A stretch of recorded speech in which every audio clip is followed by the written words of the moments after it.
Hogan, we coming for you, nigga. Hold on, let me get this started right. Get this shit started right. We already know some about to go down whenever we got to get it started right. Yeah, we gotta get this motherfucker started right because motherfuckers want to talk crazy and shit. Motherfuckers want to talk crazy and shit. Goddamn, we coming for you guys because the motherfucker have a difference in opinion. And then I'm a dick because I got a difference in the motherfucking opinion. Oh, we go where? I'm coming for your ass, motherfucker, whoever that was. Yeah. Yeah.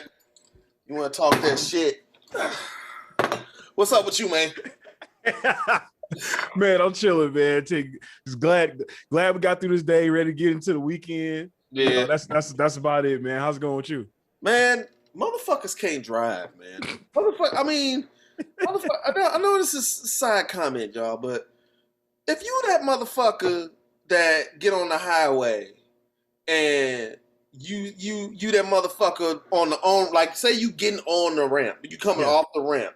Yeah. And you that motherfucker that stay on the right-hand lane when I'm trying to get over and ain't no more fucking road in front of you and you ain't nobody on the left of you, you steady staying in the lane where I can't get over, you need to drink bleach because your ass can't drive. Get your ass over to the left, bruh. Right. Like if I'm trying to get on the fucking highway, why are you in the way? Get out the way, bro. I'm rated R got road rage, I guess. Man, so like that's the whole thing, man. That's like driving 101. That's on the driver's test, right? I don't know if you like you know, it's been a long time since I had to take the damn driver's test, but that's on the driver's test. I remember that. Yeah, like get your ass out the way, and then it be the 18-wheeler. The 18-wheelers be the one not moving over. Oh, so, 18-wheelers make me mad though. Man, like, dude, y'all trying to kill me. I don't want to die. Well, so 18-wheelers know good and doggone well they supposed to only go the speed limit. They go anything over the speed limit, then they could get they could lose their job, right?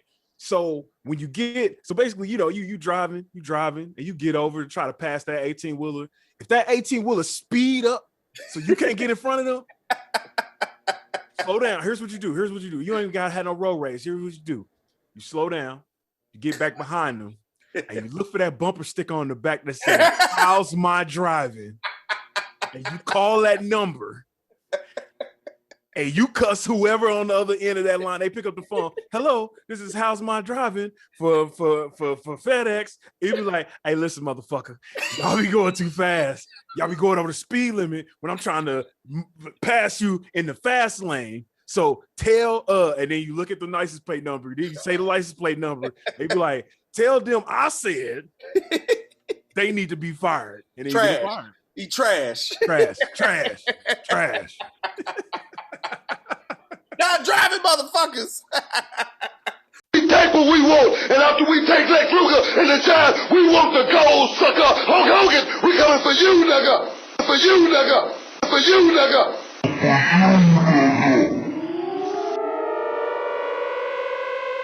We take what we want. We the realest in the business. We want the gold sucker. Hulk Hogan, we coming for you, no. We take what we want. We the realest in the business. We want the gold sucker. Hulk Hogan, we coming for you, no. We take what we want. We the realest in the business. We want the gold sucker. Hulk Hogan, we coming for you, no. We take what we want. We the realest in the business. We want the gold sucker. Hulk Hogan, we coming for you, no. Coming for you, no. Shit.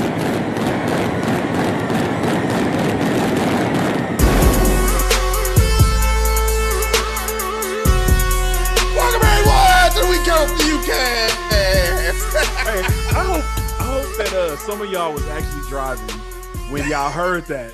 Right. And I hope that, like, you know, this situation, not the situation that you about to get cut off so much you're gonna run off the road, but like so much so that you be like, you know what?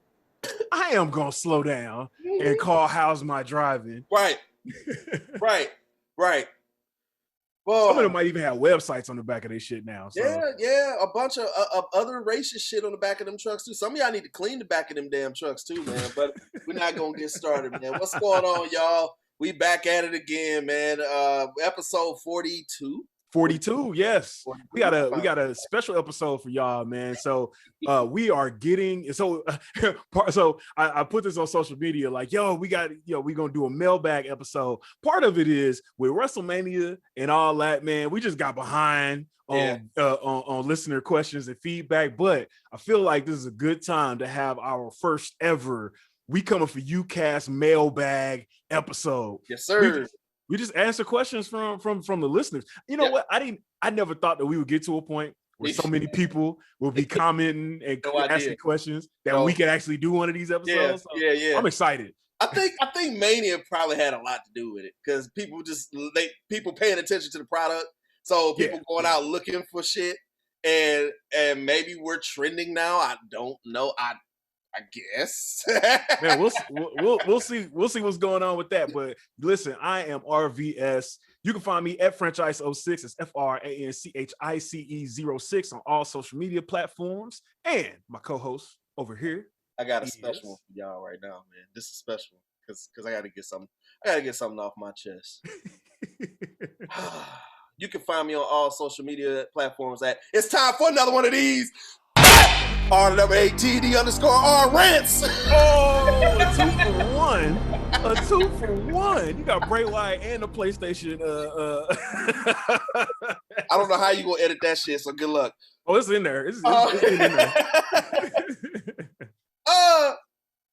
All you brand new trendy ass motherfucking Mortal Kombat fans.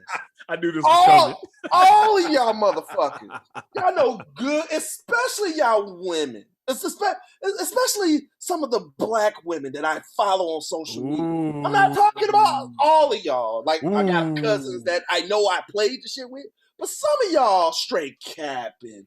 Y'all know good and goddamn well if I would have asked your ass 4 months ago prior to this movie coming out, if we was going to go to the movies, your ass would have been like, wow, are we going to go see Mortal Kombat? See how my nose is? That's how they would have looked. Are we going to go see Mortal Kombat? Why we ain't going to go see something? But but the day I go on social media, the day Mortal Kombat come out, I see a whole bunch of people, Mortal Kombat fan. Oh, yeah, I've been playing since ABACABB. No, I'm good and goddamn well, you look that shit up. I would say, hold on. Ain't nobody said they did. Ain't nobody just out here casually dropping the blood code out here, and they ain't watched no Mortal Kombat before that. Like, stop. It's the same with the fucking don't. If you can't be halfway part of nerd culture and like some of it and not like it. That's just my opinion. If you want to be a Mortal Kombat fan, me and RVS are Mortal Kombat fans. Yeah. True Mortal Kombat fans. Look, I still got some of the strategy guys at my parents' house, like all the moves and the fatality. I got them joints at my parents' house right now. Dog. And then another thing, all of y'all capping, acting like this was Godfather 2. The movie wasn't that good. It was okay. And then I get backlash for saying the movie was just okay. What it is, you motherfuckers been inside doing a damn global pandemic. You ain't got no damn movies to go see, and Mortal Kombat was a trick. Like, oh yeah, I used to play that at the motherfucking. You ain't played shit. You lying your ass off. You just watching the shit because it's trendy and everybody else want to like it. Stop capping, man. Y'all don't like that shit. Y'all always do. I get tired of that shit. You motherfuckers get on board with something that everybody else is doing on good and goddamn well. You don't like the shit. Yeah. Oh. I think part of it too was the fact. So I think the movie was alright. I thought it was cool. It was cool. It was alright. Right. It was alright. But I think it accomplished its goal. Right. Yeah. It was one of those things where you could tell that the movie was made for people who ain't really up on Mortal Kombat like that. Right. It was for casuals. Yeah. Exactly. Yeah. It's for the casuals. They WWE booked Mortal Kombat flat out. Right. You know what I'm saying? So that's why people, it's the nostalgia thing. It's the same thing with WWE. That's why they bring Goldberg back. That's why they show Stone Cold, they show The Rock. They want to bring up all this stuff that people were aware of when the real fans was watching when it was popular. And now they get all they see the shit and then they get all nostalgia, like, oh man, I used to because here's know what? It's time for another one of these RVS rants. Started off hot. You know what? We got 2 rants going on before we even get into any mail, before we get into the mailbag. So one of my pet peeves, right, is, you know, and shout out to the homies. Shout out to the homie. If you're listening to this right now, I'm not talking about you because you went the extra step to see what we talk about in pro wrestling. You might not be watching, but you went the extra step. Right. But for the folks that know that I'm a wrestling fan, my homies that know I'm a wrestling fan, right? And you know, they not even the homies that say, "Yo, hey, remember when?" Blah blah. Nah, I rocks with y'all too, right? But them cats that the first thing they say whenever they start talking about wrestling, man, I used to watch that back when I was 12, or man, I used to be really into that when I was 8, or man, I loved Hacksaw Jim Duggan when I was 10. Listen here. Look here. So that's one of them backhand compliment ass shits right there, right? That's one of the things where it's just like, you know, what you really saying is, I don't know how you as a grown man are still watching this, right? Exactly. To which my reply is, I beat your ass. That's right up there. That's right up there with, you know, that's fake, right? No shit, nigga. No shit. Right. Yeah.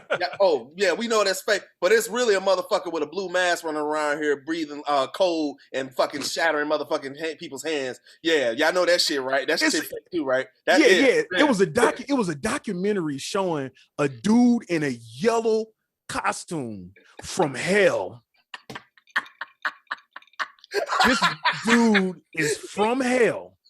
Like, when you look at his license, it say he's 6'2", 210 pounds, hometown hell. And he take the mask off and he a skeleton. And somehow, with him being a skeleton and nothing else but a skeleton and a ninja outfit, he breathed fire. That's a documentary though. Right. That movie that y'all said was so good, that movie that y'all was just so nostalgic about. That's a documentary. But wrestling, man, that shit fake, dog. I can't even get into. It's too fake for me, dog. Listen, bro, I watch what I motherfucking watch. If you don't like it, who gives a shit? Fuck you. Don't worry about what the fuck I'm watching over here. You watch your shit and I watch mine. But I mean, the you know, and I try to hold back from saying this, because I don't want to be too egregious, but don't nobody pay y'all or listen to y'all talk about the shit y'all like watching, but they listen to us. So anyway, let's get into this listener mailbag.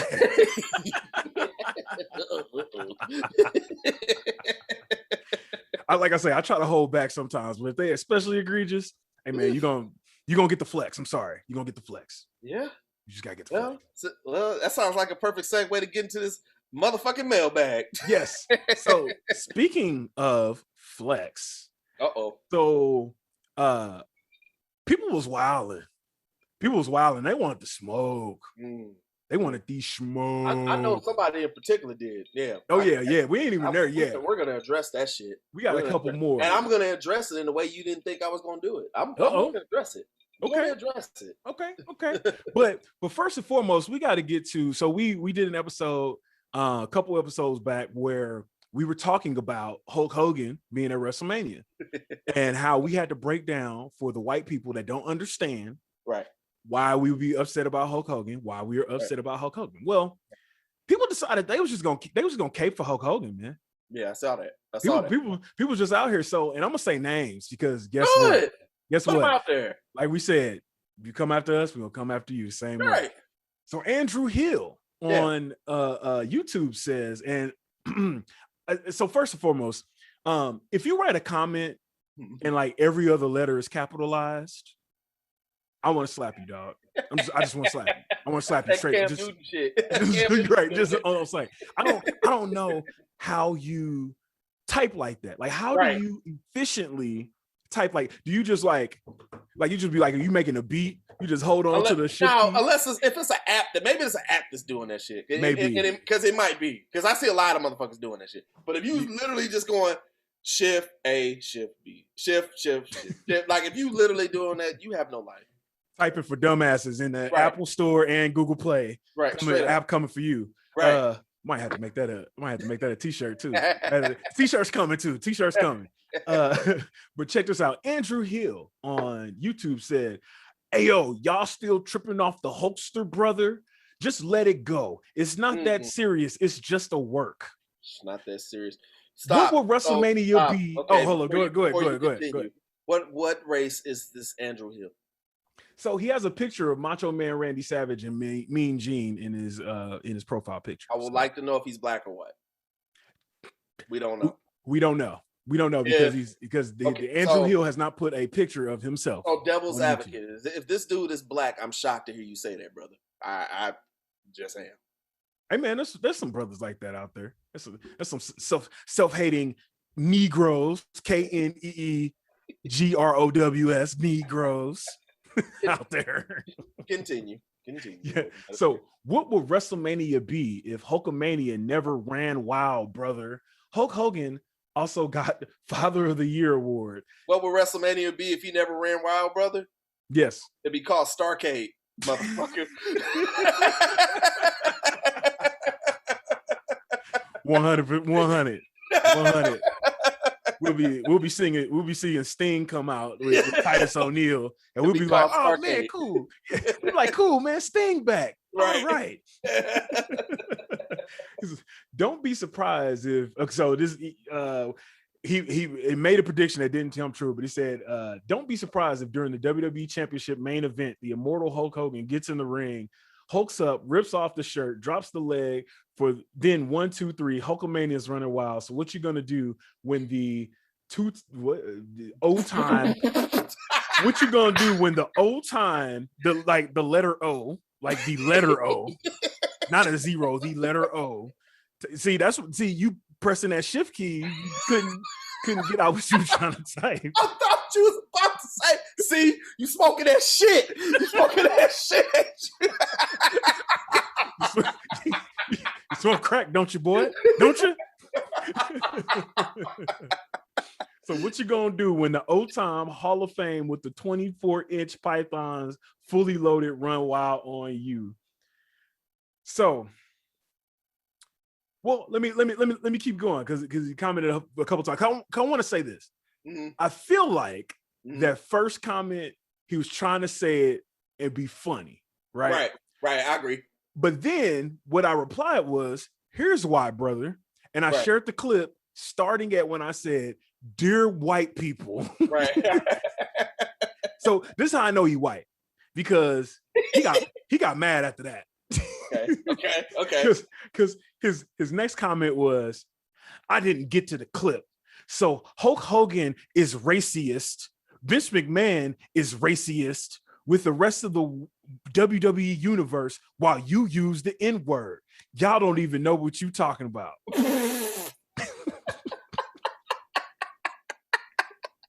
Hey, hold on, wait. So just so y'all don't think that I just read that wrong. I don't want y'all to think that I just read that wrong, right? He didn't say racist. He said racist. Racist. That's what he said. Yes. So if you look right there, racist. People who listening to it on a social media platform that's not seeing this. It literally says RACIEST. Yes. So that is a totally different word. Bianca Belair, please don't use this one. Do not use this EST. But that's the thing. Racyist, like raciest is racy, right? Right. So racy is, like sexual in nature. Right. So that's why my reply was, "You said Vince McMahon and Hulk Hogan are racy, not us. Whatever floats your boat." We're gonna stay out of that one, man. Whatever floats your boat. There's nothing wrong. That's what you're into. Hey man, I don't yuck nobody yum, dog. No, you know what I'm saying? No, hey, if Vince McMahon and Hulk Hogan are the raciest to you, hey, do your thing, Playboy. Do your thing, man. So shout out to Andrew Hill for holding down that shift button too much and messing up everything. The letter O time Hall of Famer. Right. The racist. And rated R, man, what you got on Andrew Hill, man? Girl, you hit the head nail on the head, man. I ain't got nothing. I ain't ready to waste no time on this dude. Like, if you clearly don't understand why we consistently drive Hulk Hogan on this topic, then that's on you. Now I get it. There are some wrestlers, I'm not gonna name any names, that have actually, like, I don't want to say forgiven, but they're kind of over it. Like, they're like, if the apology is all he needed, that's fine. You're in a different spectrum than what I am because you actually work in the business with this guy. So, I mean, if that to you is an apology is okay, that's your opinion. But everybody's different. I don't appreciate what the man has said, and I never will. Point blank, period. Flat out. Like, I mean, we got the real Hulk Hogan on that tape, and hold on, wait a minute. Here's the thing. I'm tired of talking about the shit. Exactly. I'm tired of talking about it. What part do y'all not understand about this shit, man? Yes. Like, especially in the climate that our country is in right now with blacks. Exactly. Get that shit out my face, bro. If you don't like what we said about Hulk Hogan, go listen to the Chris Jericho podcast, MLW podcast. There's a bunch of other motherfucking other podcasts you can listen to. Don't bring your stupid ass here. Simple. Because if Hulk Hogan show up on TV, we gonna remind you of what he said and how racist he is. Right. Flat out. Oh, side note, that was the episode he commented on was the Hulk Hogan Terry Bollea wall of racism episode. Now, okay, we were a little out of pocket on that, but it was for entertainment value only. Hey, man, listen, the Terry Bollea hall of racism, man. It's gonna keep going. We got another question that kind of ropes back into that later on. Shout out to Matt. But also, so we had another person on TikTok. So this is the problem. I got on TikTok. I got us on TikTok. Okay. And I guess people think, because people be on there dancing, whatnot, they thought we was gonna be dancing too, or dancing around this. No. So Hitman for Cash, another person that with out their actual picture on there. They got a picture of Scarface on their profile picture. So that's how you know somebody gonna say something racist. Sure. If they without any irony have a character that's supposed to be Cuban but was actually white, like, come on, dog, you about to be racist. Good point. You about to be hella racist, bro. Good point. So Hitman for Cash said, so it's not illegal to be racist. Be mad all you want. They ain't going to fire him over that. Okay. So what's his name? Hitman for Cash. So we need to find, like, Google Hitman for Cash social media account, and we need to cross-reference it on Google and send it to his employer since it's not illegal to be racist. Didn't think about that, did you? Didn't think about that, did you? Hitman for Cash. Yeah. That is if you're not just 12 because it's TikTok. But yeah, that's true. Yeah, you could be a little. We gonna get your little ass suspended.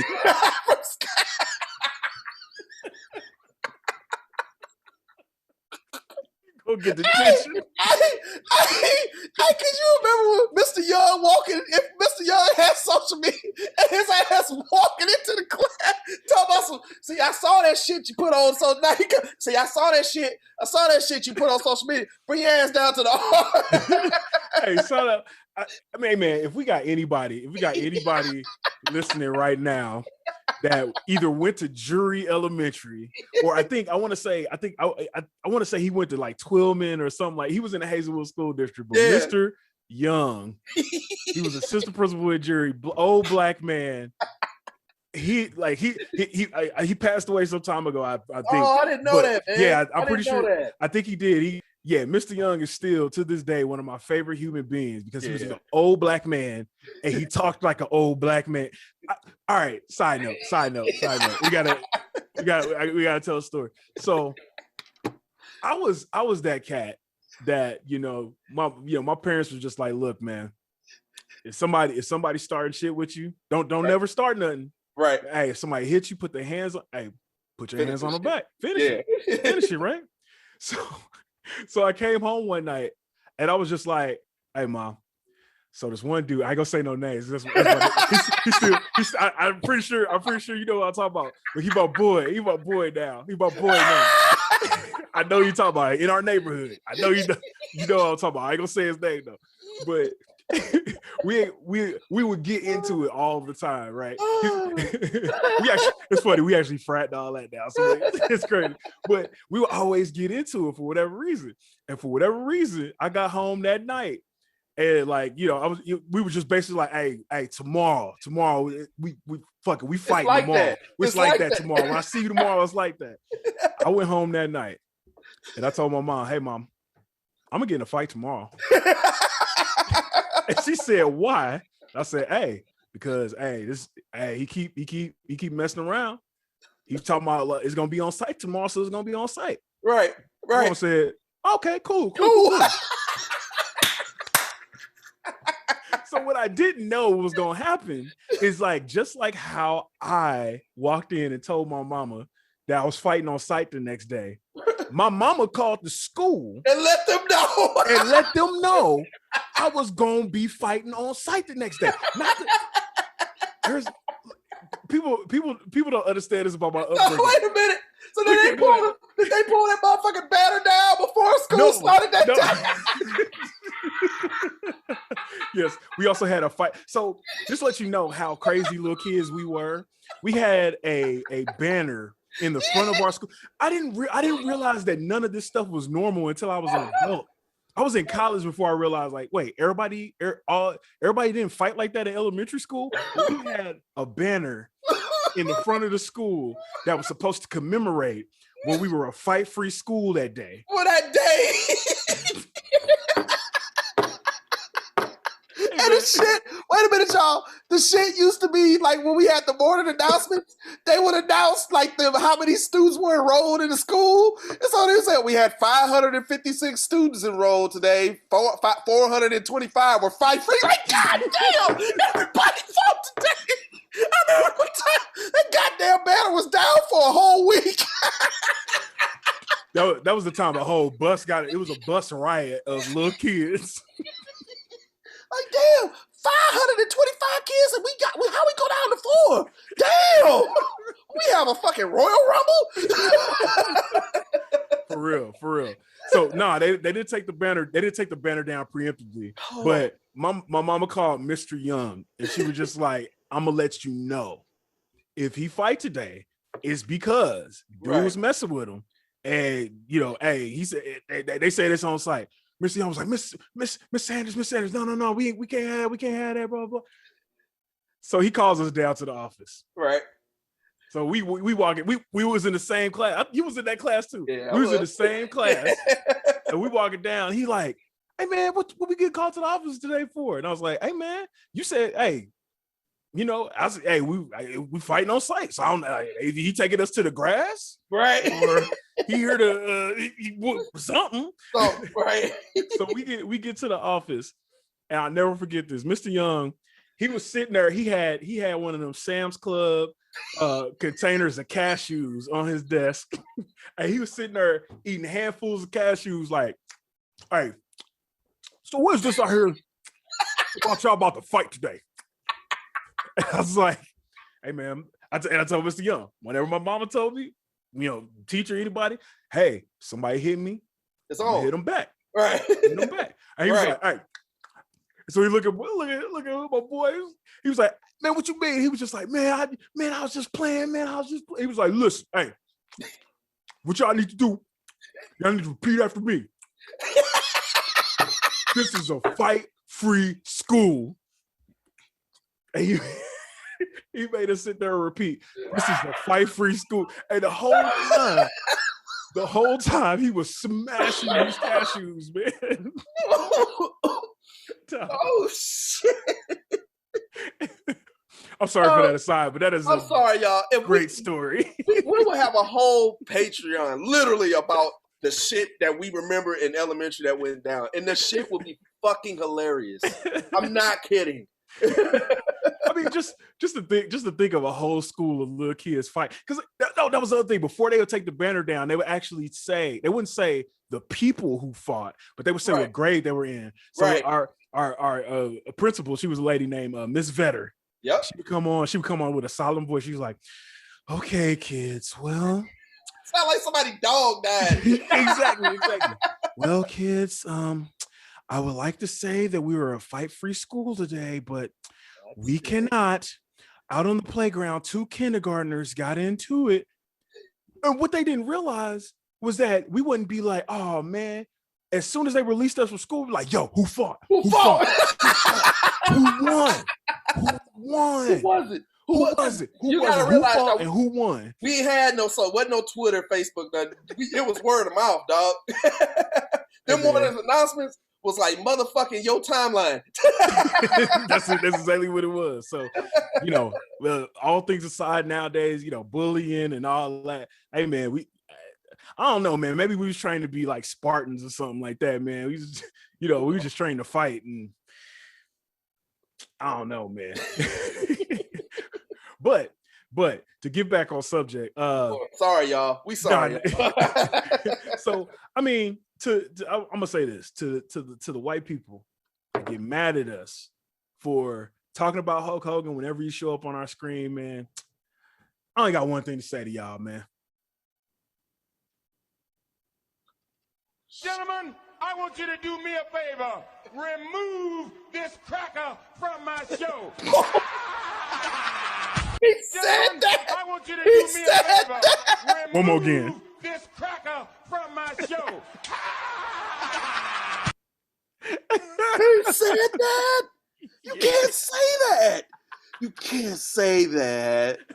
Teddy Long, you can't say that. Oh, he said it, player. He said it. Wow. And I'm pretty sure Vince only said it was right because he was saying it to Eric Bischoff. Right. Wow. That might have to be the outro this week. Wow. That's it. There's nothing else to be said. All right, man. We gonna move on to the next comment. So Rated R. This was to you. This was to you. We already know what it is. So Lady Baconator on YouTube. We started out with all the smoke this week, but Lady Baconator on YouTube said, talking about Rated R's comments about Asuka, right? Mm-hmm. It said, you do realize that Asuka speaks broken English because it's not her first language, right? No offense, but Rated R comes across as a bit of a dick to Asuka. Rated R, what you got on that? All right, so Pig Feet, whatever the fuck your name is, Late Baconator. Okay, so if you've listened to the show, and this man right here can approve that I say this, every time that I present Asuka about what's going on in professional wrestling, what do I always start off with? I always say, her work that she does in the ring is phenomenal. I've always said that, and I even listened to the last episode. I even said in context that it's Vince that's doing it. Right. You can't. I'm not sounding like here's the thing. I don't sound like a dick because I don't like something that your ass like. So if your motherfucking ass go to Roof Chris and you order a goddamn steak well done and I get mine medium, does that make you a dick? Well, technically it does, because if you eat a fucking Roof Chris steak well done, your ass is stupid. But no, it's your fucking preference, right? So instead of saying I sound like a dick, why don't you get off of mine because I got a fucking preference about something? Oh. And you do what you want to do. Oh. Period. Like I said, if you come at the Prince, you better not miss. Woo. Well. It's simple. I've never said anything bad about Asuka. Asuka is phenomenal. She's a hell of a talent. But the broken English, my point is the broken English, the way she's getting presented, which is not her, it's the fucking powers that be, are making that decision.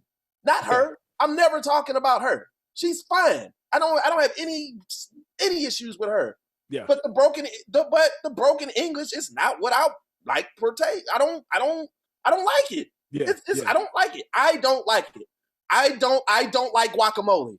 I don't like fucking non-driving ass motherfuckers. So I'm a dick for that. Okay. Go back to eating your bacon. But thanks for listening to the show because we need the views and comments. Yes, Lady Baconator, if you're still here, thank you for listening. Thank you for commenting. And if you want to continue the conversation, please leave another comment because I have no problem with doing that. But I never once said anything negative about Asuka. I'm not trying to sound like a dick to her. How could I sound like a dick to a minority? I'm black. Flat out. And I think part of like what you said, man, that's an attack on the powers that be, an attack on the bookers, because I mean, we had kind of the same viewpoint on Apollo Cruz's new gimmick, you know what I'm saying? But we hear some of the Nigerian brothers out there. Shout out to Real Life Cast. Shout out to a lot of cats out there that are just basically saying, no, this is dope. Like, it's a dope representation. But I think that a lot of times as a minority wrestling fan, we are very sensitive to the stereotypes that get shown in pro wrestling. I mean, think about Mr. Fuji, right? Mr. Fuji is a walking, like every variation from back in the day when he wore the suit and the top hat to when he managed Yokozuna and he was wearing a kimono and carrying the Japanese flag. Like, it was a stereotype. I mean, shit, Yokozuna was Samoan. Right. That blew my mind. That blew my mind the first time he cut a promo and he sounded like me. The first time Yokozuna cut a promo, he was like, yeah, dog, I'm about to go out here and dog. But the part that killed me at the end of the promo, he said, "Oh yeah, bonsai." I'm like, wait a minute. Oh yeah. That's also when I really start rocking with Yokozuna. I'm like, oh man, he like a brother. Yeah. But Baconator, you need to check your facts. Your facts are out of date. I was not sounding like a dick to Asuka. I have no problems with Asuka. I don't like the fact of how she's getting presented on television. Now, I might have didn't say that the way it would, but I've always put in front of what I have to say is that Asuka's talent in the ring is 5-star. Flat out. Never flat out. I just don't like how she's being presented. So maybe that's a better way for me to say it. But still, calling me a dick, no, you can get off of mine though. Well, point of clarification taken. so we done made it past the smoke. We done made it past the smoke. So now we got our fun questions now. So we're gonna have some fun with it. So shout out to Ricky Smooth. Ricky Smooth has been commenting pretty consistently. I told you we was gonna get back to your comment here. Right. But Ricky Smooth said, first, thanks for the shout out. It's cool that this is a living and interactive community. So shout out to you. Hey man, that's why we brought this show here. So we try to keep that community going. We try to keep that in there. So this was going back to Dark Scribe. I had an email where he's asking us about AEW, and he said that AEW seems to be a show built for MAGA dude bros, right? And then I basically was like, nah, I don't see that because they got Kenny Omega, they got say that. Yeah, exactly right. But they got Kenny Omega, Sonny Kiss, Nyla, they got these people. So in response to that, Ricky Smooth said, I can kind of understand the MAGA dude bro AEW criticisms. Barring Scorpio Sky, occasionally the Acclaim, and that one brother that came out with the Nightmare Factory, black men tend not to do well in that company. And I get that they're a minority in the company, but between Dark and Dynamite, they're losing constantly. I say black men too, because I say black men too, because low-key the sisters are doing well out there. Right. I low-key think this is related to Cody thinking he's the white king of black women champion. I have no evidence to support this. Also, he goes on to say the other problem is that even though people like Sonny Kiss, Nyla Rose, and Kenny Omega can exist within the company and even thrive there, it feels like at times they slip into tokenism. Like, I get the part of Sonny Kiss's character is to shake his ass, but they don't seem interested in exploring any depth beyond that. Like, he can work. Like, and I can imagine where Nyla would be in the company if she hadn't linked up with Vicky. It feels like in terms of being a progressive wrestling company, AEW has some fantastic pieces, but maybe the culture of pro wrestling and that carny shit New Jack mentioned is holding it back. It'll be. So he's basically saying that AEW is doing it to hit a checkbox. Is that basically? That's basically what he's saying. That's basically what he's saying. So I will say this. I'll say this about the black people like black dudes jobbing a lot in AEW. So it's two-sided, right? Right. Number one, the optics of that shit is horrible. Mm-hmm. Horrible. And Right. they have to know that. But the problem is they getting all of these jobber cats from a black owned wrestling company in Florida. That's true. So that's true. So on one hand, they giving brothers jobs, but then on the other hand, it's like y'all making them job out all the time. So shout out to FEW. What's it called? Florida Evolution Wrestling or Future Evolution Wrestling. Shout out to them. I think they got a weekly show on YouTube, so check them out for sure. But yeah, that's like that's one of those things that it's, you know, it's kind of like when a bunch of white people finally realized that racism was a thing last year. You got to realize that in order, it's fucked up, but it's true. It is, but it's true. In order to be an ally, in order to be progressive, you have to be aware of all of the shit that you do that don't look right. Right. Flat out. You can't be an ally. You can't be progressive and then still be like, yeah, but I mean, I still walk across the street when black people come down the street. No, nigga, you cannot. You cannot. Yeah, that's wrong. No. Yeah, you can't do that. No. Yeah.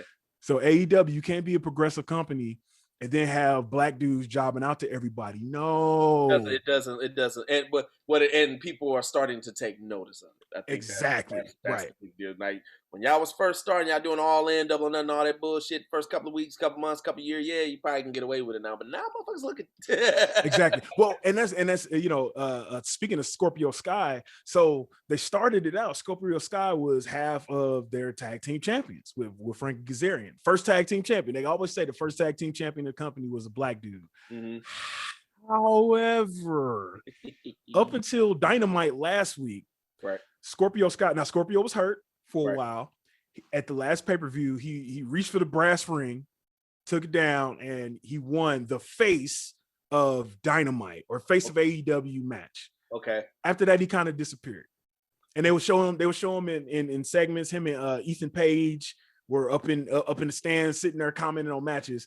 But until the end of Dynamite last week, which we're talking about months and months, he was largely off TV. Y'all can't do that. No, y'all can't do that. I don't care. Like, yo, even if he's hurt, he needs to be on the mic. He's decent on the mic. Right. He can work on the mic. And he can get practice on the mic. Right. I need to put him on the mic. Yeah. What are you doing? You can't do that. Yeah. I agree. So shout out to Ricky Smooth for that. We got another comment that's actually tangentially related. So this is on the Questioning Brandy Rhodes Blackness is Whack episode. What? Did we ruffle some feathers with that damn video? That shit is old now. Oh yeah. We ruffle feathers. I'm glad because listen, it needed to be said. It needed to be said. I don't care who you are, dog. Like, listen, don't be out here checking somebody black card because of, you know, the little bit that you know about them, because they might haul off and beat your ass. One of my favorite interview clips is MTV did an interview with Outkast, and they were sitting there and they said, like the interviewer asked them, they were just like, yeah, you know, something. I bet you think that was lame, like NC Hammer. And look, both of them said, like Andre he looked like. Big Boy said, hey, run up on Hammer. Run up on Hammer. I bet you he beat your monkey ass. That's what it is. Hey man, you think a rap after that? That's a rap. You think somebody's soft? You think somebody ain't black enough? You think whatever? Hey, run up on Hammer. Right. Run up on Hammer. But this comment is actually a good one. So I think we were saying in that clip, we were saying, I think this is the first time anybody's called anybody a heifer on wrestling. Ozimus on YouTube said, Butch Reed called somebody a heifer in 1985. Who it was. Hey, thank you for fact checking. Yo, thank you. Number one, thank you for fact checking. And number two, thank you for giving me something to look for. I want to find Butch Reed calling somebody a heifer. The original Hacksaw. Who is that? Hey man, This is good Azimuth stuff, on man. YouTube. Man, if I had a gift card, I would send it to you for fact checking that shit.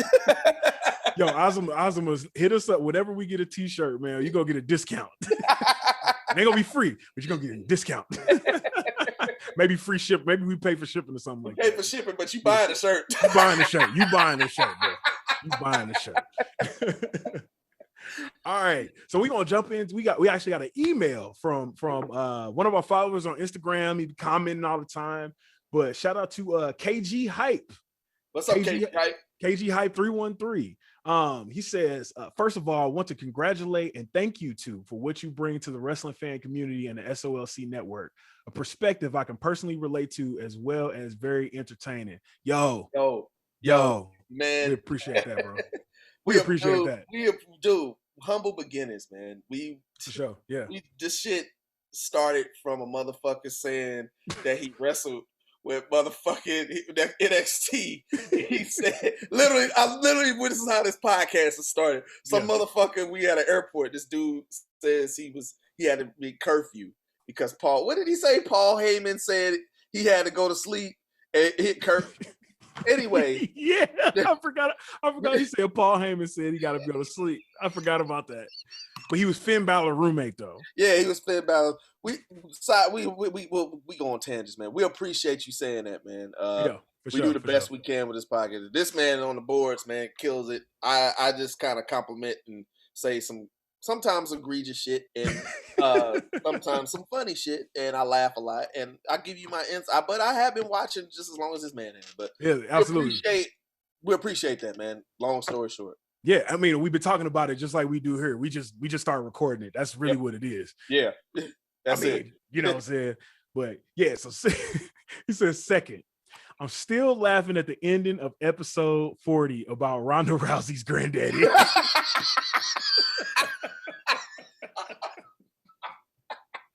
Specifically, he actually put this on Instagram. He said, he put this on, he was just like, wait a minute, how y'all gonna end the episode with, yes, Ronda Rousey found out her great granddaddy black. Good night.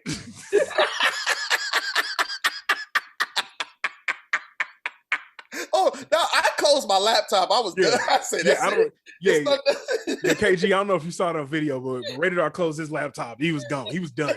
He was done I for want the nothing night. to do with that. I think it was more of I'm in shock and I don't want nothing to do with it. All right. So he said, now the reason for the email is I caught something on SmackDown. Maybe a bunch of people didn't catch it or overlooked it. He said Roman said something along the lines of when he shows up. So when Roman shows up, I forget the rest, but it was as if he's saying when he shows up, it's game over for everyone else. Mm-hmm. It sticks out to me because of the AEW TNA collaboration work. If Vince gets involved, which we see as a big win for WWE for sure, and what seems to me, Roman being a bigger champ than Lashley, he could be the last to show up in whatever crossover storyline they may create. I can go on and on, but I think you get the gist of where I'm going. Of course, I'm writing this before. Well, he wrote this before WrestleMania. So yeah, he had a WrestleMania prediction. But what you got on Roman being the last one to show up in any crossover that WWE, AEW, TNA have? Crossover with who? So basically WWE, AEW, TNA. If they all have a big crossover, because if you unless you've been living under a rock, Kenny Omega won the Impact, and TNA Heavyweight Championship this past weekend against Rich Swann. So three companies. I think that will be cool to see. I mean, that like Roman Reigns interacting with say the lights go off, you turn the lights on, Roman Reigns is sitting in the ring on TNT and it just go off. Mm-hmm. But there's a lot of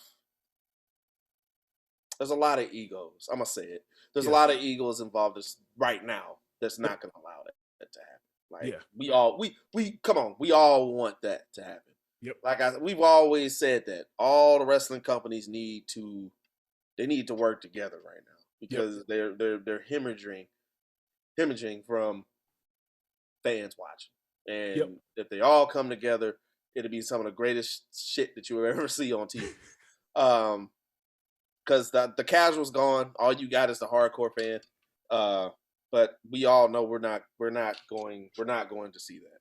It's just not going to happen. Like WWE. I mean, if we look at the business sense of it, WWE is a publicly traded company, and AEW isn't. They're privately traded. Right. They're just a private company. Now, with that being said, I saw on Instagram a few minutes ago, breaking news on the We Coming For You cast, that WWE is in talks with MLW. Yes. I saw that. Yes, absolutely. So, maybe what I just said might be null and void. I don't know. But here's the thing. I would have to see it to believe it. That's it. I have to see it to believe it. Absolutely, man. Like, you know, I think the MLW thing is going to be dope for a few reasons. Number one, they also just got a TV show on Vice. So so they're gonna be coming on Saturday. So we literally got wrestling every day of the week. Like, you know, pay-per-views come on Sundays, and then we got something to watch every single day. So they're coming on Saturday. So it's advantageous to them and also WWE. And also, I think that they're going to be kind of like Evolve. So basically, because NXT moved up to the official third brand, Evolve moved into the developmental for them. I think MLW is going to kind of be side by side developmental with Evolve. I mean, with Evolve. Yeah. Okay. So I think that'll work out on a few reasons. One, it gives everybody else somewhere else to work. Right. And then also there's a bunch of cats. Shout out to Leo Rush and ACH. I was about to say that will basically circle back to WWE. Right. Because they in MLW right now. Right. Which is crazy. Which is crazy. And then especially they might leave. They probably don't want nothing to do with that. Well, and I think what happened. So Leo Rush is like middleweight champion in MLW. Yep. He's like doing his thing. ACH is doing his thing there. I think what's gonna happen is because Court Bauer and them, and you know, they got ties to Wale, they got all these. I think they'll stick around to MLW just because it's a better opportunity for them. Right. They both left WWE under some circumstances of basically like being too black. Right. You know what I'm saying? We talked about Leo Rush because he kind of went at Mark Henry and stuff. And we was like, "Dog, you shouldn't have did that. Mark was trying to help you out." But it was they both left because ACH was outspoken about them making a t-shirt of him that looked like blackface. You know what I'm saying? It did look like it. No, it totally looked like blackface. It did. Totally. It did. So what happened is they got him. He said that they put the design on a black shirt when they showed it to him, and then when they put it on a white shirt when they sold it, and it made it extra look like blackface. But anyway, I think that if they stick around MLW, now we can have the matches that we wanted to see from them in the first place. Right. So the people that we wanted to see them fight in the first place. And it's gonna be a better opportunity. Now they're gonna be at Wale Mania. Now they're gonna be at, they're gonna be on Vice TV and getting the audience. And now they stock go up. If WWE want to sign them, cool. AEW want to sign them, cool. Right. Impact, bet. Right. I think Wale is spearheading this too. I think he might be trying to do something with bringing on ML. Yeah, I think he had a lot to do with that. I do, because I remember going on Twitter and I saw that he was doing. He was like tweeting something about some type of partnership with Wale Mania and WWE. Yep. And I know Wale Mania is basically MLW for it in a nutshell. So, it is. Right. It's sponsored by MLW. Yeah. So we'll see. I hate I was about to say something. I was about to say, if WWE get a hold of this Wale Mania, it's gonna be harder for us to get in the backstage area when we make shit happen. Well, I don't know. It might be harder. Might be easy. It might be easier. We don't know. We about to find out pretty soon. You're right. I forgot. I forgot. We know some people. We know some people. We do. You're right. All right. So moving on to the next set of questions. We got Mill Ticket, the third man. Mill Ticket, what's up, bro? Man, what's up, Mill? So he got a couple questions. So he number one question he has is AEW got to 1 million viewers with NXT not competing with it. What do Rated R and RVS think about that? So before you get into it, I actually got some of the numbers from I think this is last week or the week before, because this past Wednesday was the presidential address. So AEW was down, everybody was down this week. Right. So last week Raw had 1.91 million folks watching. Sheesh. NXT had 841,000. Dynamite had 1.1 million people. Wow. And SmackDown had 2.12 million people watching. Right. What you got on NXT? Find NXT and AEW running unopposed. I think for the numbers, for the type of fan base that AEW and NXT caters to, I think those are solid numbers. I mean, that's kind of what they average, if not above average, what they project or do, forecast as far as their volume is concerned with people watching. There's an average of 2.5 million people who watch wrestling on a daily basis. That's the number now. Exactly. Will it ever be up in the 6s and 7s? No. Well, here's the thing. But outside of the NFL, NBA, maybe some boxing, there's not too many things that you're gonna be pulling 5s and 6s anymore. It's not exactly. It's exactly. Not. Especially when you got YouTube, you got devices that record live TV. People are doing other things while this stuff are going on, and they're going back to watch it at another time. So a lot of these numbers can seem skewed. I'm not in media. I don't know, but I mean, I'm just using my context clues and common sense, to figure this shit out. I think those are solid numbers for them. For sure. All they can do is do better. I know the Olympics is going to be this year. Yep. They're doing the 2020 Olympics this year.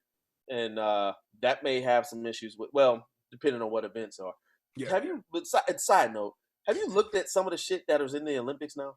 Like, do you know, like, not recently, but the X Games shit, like, they're trying to make breakdancing an Olympic sport, but bowling isn't. Like, really? No bullshit. No, they're trying to make that an Olympic sport, bro. Like, dead ass. Not taking nothing. That shit's amazing if you have to do it. But you literally getting a gold medal for, like, for really breakdancing. Like, hold up. This is what's gonna piss me off.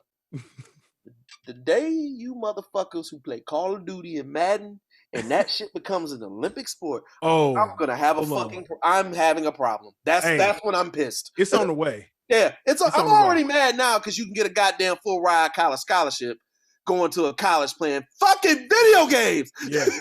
Listen, hold up. No, dog, like one of my homies' son just got signed. He's like 12. He's like 11 or 12. He just got signed up with a manager for esports. Like, flat out. It's like, yo, this is a real thing. That's some bullshit, man. Here's the problem. Our parents back in the day, used to tell us, hey man, get off them video games. Get off them fucking video games. Because your ass ain't gonna be shit. Yeah, because you ain't gonna be able to get paid watching video games. But guess what? Y'all were wrong. Do you know how much money we would be making right now? Dog. If we were in esports, are you serious? Are you kidding me? Millions of dollars. I know we got off track, but long story short, no, I think AEW and NXT are pulling solid numbers for them being on the pole. I'm kind of shocked that AEW still having the upper hand on NXT. NXT, man, they put out a solid product. Like their presentation, the way that gritty feel and the way that ring looks with the cages, man, that shit looks dope. It's really dope. It looks really good, man. Yeah. Shout out to Triple H and whoever is the crew working on this shit. That shit looks really good on TV. So I think why AEW is still so much still doing so bigger numbers than AEW is marketing. Right. It's flat out marketing. Like USA ain't marketing NXT like TNT markets AEW. Right. You know what I'm saying? You watch a basketball game, they're promoting AEW. That's You true. watch anything else on TNT, they promoting AEW. Yep. The magician Cody Rhodes is on Go Big Show. Right, man. Well, wait a minute. Like, I mean, let's just cut the crap. If TNT is Turner Network Television, Turner is in Atlanta. Atlanta is predominantly black. Why wouldn't they promote the blacks down there? Like, exactly. Right. Exactly. Yeah, man. So, you know, I think that's really what it is. I don't know if USA is really going to step up for real. I mean, I think they basically asked for, like, when AEW started up, I want to say USA is the one who asked WWE for an opposing program. Right. You know, it wasn't that WWE was just like, hey man, we're gonna put our show head to head, like, what's up? Right. I think USA asked for that because they're like, yo, TNT, we compete with them. Right. Y'all both got wrestling, put y'all wrestling against each other. Yep. And the thing is, they're both winning because they're both getting ad dollars. They're both winning. They're both winning. They both can get a piece of the pie. Yep. They both run into the bank. Yep. So we got another question from Matt Whitener of the Scenario and the Scenario Sports. What's up, Matt? What's good, Matt? So he has a question. He says, I need to know, what are the top 5 WWE Black History items that Vince doesn't want us to find on that A&E Hidden Treasure show? So he gives a couple examples. He says, like Akeem the American Dream's dashiki, or the actual can of blackface that X-Pac used in the Nation skit.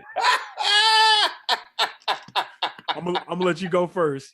Boy, I want to get a good one. I'm thinking, damn, I want to get a really like good one that was racist and shit, and like where it's because we've already. I mean, that wall of racism is pretty. That's up there. That wall of racism is up there. That's up there. What's something racist that they did? Oh shit, yeah. I want to know where the what junkyard or where that white Bronco that Roddy Piper drove, and they did they actually took the fucking footage from the O.J. Simpson trial and put it in WrestleMania and pretended like, where's that white Bronco located? That's what I want to know. Who owns that? That's a very good question. So mine is a deep cut. Because I think they've scrubbed this. They've since scrubbed this from YouTube, but the actual full video is there. But they scrubbed this part from YouTube. But I bet you Vince and WWE don't want to find that bucket of chicken that Reverend Slick Johnson was eating at the very beginning of Jive Soul Bro music video. Now, if you haven't seen this, I have to like describe it for you. If I can find it, I'm gonna put it in the video. The video started. Now, first of all, it's a song called Jive Soul Bro, and it's a black dude, Reverend Slick Johnson. Come on, man. Come on, man. Right. Come on. So the video started out with a tight shot of Slick Johnson's mouth. All you can see is his mouth. Right. And then you see a piece of chicken slowly get up to his mouth, and then he eat it. And then they dub in sounds of him chewing the chicken. They zoom out, and he turned his chicken up. He turned the chicken up, and then he look up. He say, "Hey man, why you out here disturbing me eating my yard bird?" Oh my God, yeah, that was up there. Yeah, they don't want you to find that bucket of chicken. They don't want you to find that. Yeah. We might have to just make an episode one day, and people won't like it, but just go across all like the racist shit WWE has done. Yep. And this is probably crawling down the skin. Who was the motherfucker in the emails that said, "Oh, we say niggas. We can say whatever his name was, Andrew Hill. Nigga, we black, nigga, nigga, we black, nigga." That's like Italians calling each other paisan. You don't get on their ass when they do that shit, right? Right. Seriously. But also, I got another one to submit. They don't want to find Vince McMahon's do-rag that he wore as W champion. I agree. I totally agree with that. Man, I'm not thinking right now because there was some egregious racist shit where we can find like where's that Confederate flag that Doc Hendricks wore all the time? Yeah, where is that at?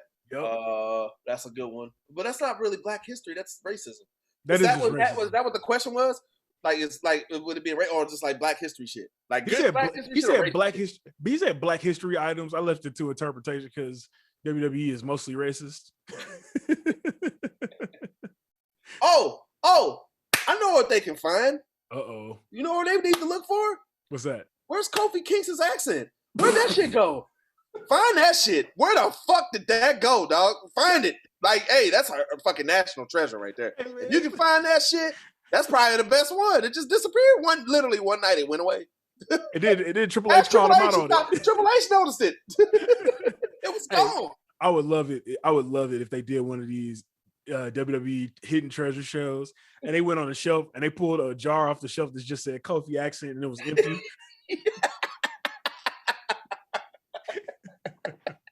I ain't gonna lie, I'd be down for that. Yeah, I would too. All right, so speaking of, okay, so this is the blackity black section right here. We have a cloud of blackness going over, just coming over the podcast, like the Crossroads video when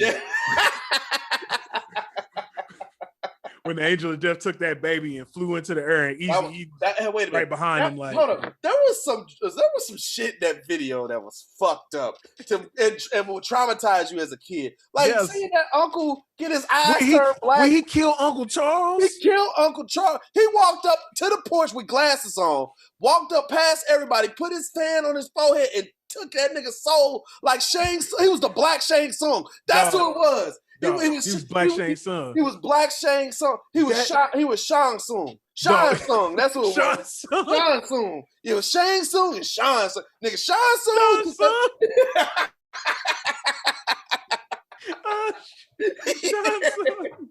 See, all y'all new to Mortal Kombat don't know nothing about no Shang Tsung. Y'all don't know nothing about no Shang Tsung. I love how we bring it all back around.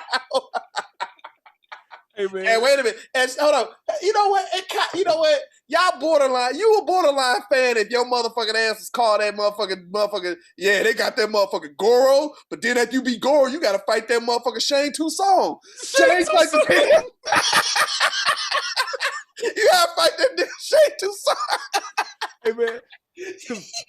We didn't hear his name back in the day. You just read it out. It's like, oh, that's Shang Tsung. I mean, Shang Tsung. It went into like the first movie, but it was like Shang Tsung. It was Shang Tsung. Like, hey, you a bad motherfucker. You got a T in your name and they don't even connect to nothing. This is Shang Tsung. Oh, we going to hell. But yes, this dark cloud, like Shang Tsung taking Uncle Charles's soul when he was just sitting there trying to play. That makes me sad to this day. He was just trying to play a good old hand of spades. They took Wishbone, Uncle Charles, but the blackness is rolling in. Brother Akbar X has a question. See. And his question is, and I quote, and I have to quote this to make sure that we don't get canceled. He's saying it, not us. He's saying it, not us. Wait a minute, you should put like this part of the episode, like the views and concerns of Akbar X are not affiliated with the We Coming For You cast, even though we are on the SOLC network. Yep, that's going down there. That's going down there. The shit they used to put on the screen with New Jack was on the screen at Smoky Mountain. That's exactly what it is. This is Brother Akbar X is our channel's New Jack, our network's New Jack. So he has the question, and I quote, does Bobby Lashley hate black women now because of Crystal Marshall? I don't know if I should even answer this shit, man. Wow. I don't even want to touch that one, man. Akbar, bro. Hey, man, you just came a little too strong into the show like that, man. That was, I mean, we actually had a chance to really ask him that shit when, I don't know, man. Like, I don't know. It's a good question. Shrug emoji. Shrug. I'm about to say, ask him next time you see him. You might not want to. All right, so we literally about to just move past that. Yeah, one. we gotta move past that one, Akbar. We wasn't ready for that shit, man. When you said Olay. that this fool does not like black women because of one chick. But basically, he became the king of white women because of his baby mama. Let me see. I was about to channel my inner Canvas Samuels type shit, and I'm not gonna put that on the show. If you want to listen to some Canvas Samuels shit, I suggest you subscribe to his podcast. And Yes. I don't even know why I'm pubbing his shit because he don't pay us. Nope, not at all. Not at all. Not at all. So we just gonna move on. Yeah, let's move on. We just in a weird place right now. So this next question is from the homegirl Karma. So Okay. Karma says, her question is, so Wait a minute, this ain't Karma like the real Karma from fucking TNA, is it? no, this ain't no. This ain't awesome Karma. This ain't awesome Karma. Okay. She went to Mizzou. Okay. Oh yeah. My bad. There you go. Damn, I just said she was awesome Karma. Now she gonna fucking cuss my ass out. My bad, Karma. What's up, girl? So she says, did we listen to Bret Hart on the 81 podcast last week? He's a hater, number one. Number two, she said, obviously I'm biased, but he said that Triple H never had an original idea and only stays relevant because Vince is his father-in-law. So what you got? So I didn't catch it, but I did catch excerpts of the 81 podcast with Bret Hart on there. But yeah, he did. Actually, hold on. I have the exact quote here. So Hart would go as far to say that he thinks Triple H hasn't had any original ideas throughout his wrestling career. He said, there's always some guys, that no matter what they do with them, you always wonder how they got there. Right. And I never thought Triple H ever had an original idea for anything. And I always thought he was overrated. The only reason people even know him or remember him today is because of daddy-in-law. What I got on it? Yeah, what you got on that, bro? Here's the only thing I can say to that, bro. Three letters. NXT.